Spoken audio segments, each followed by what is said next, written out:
My V Premium brand book is broken into 3 parts: branding and identity, developing the brand, documenting the brand. In the branding and identity, I look at the clarifications of terms, I look at the competitors' logos, I look at the competitors and in the cinema aspect and in the streaming of websites.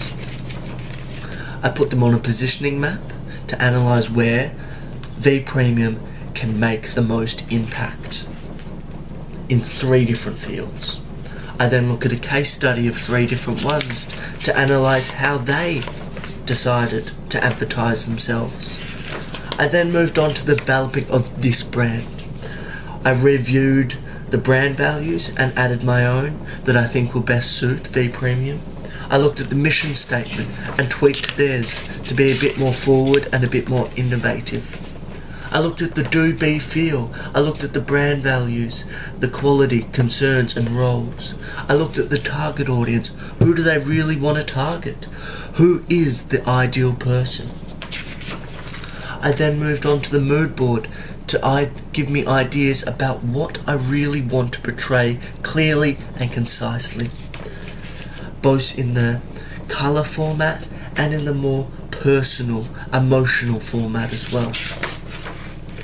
I then chose whether to rebrand fully or rejuvenate the brand. I chose the rejuvenation because I don't think it was fully explored V Premium to the extreme.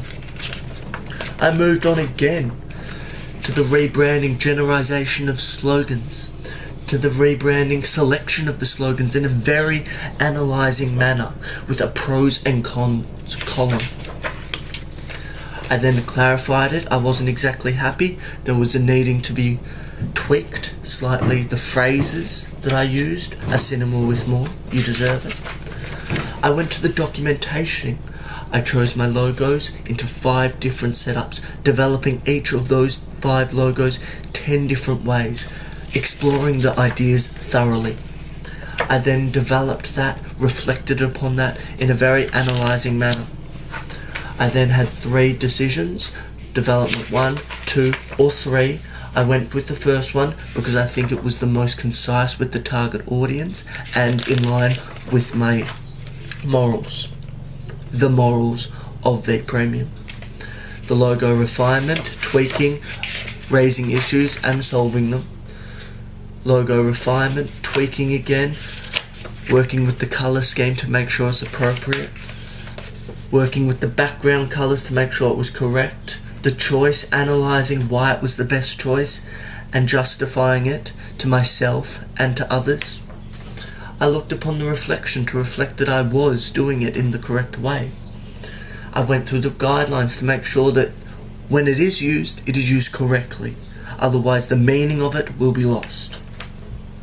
I went to the applications so that I could understand how it would be portrayed and I could adequately show those who need it how it would be portrayed also. I went 16 different ones, all very clear, all very concise. That's my book. If you have any further questions, just call.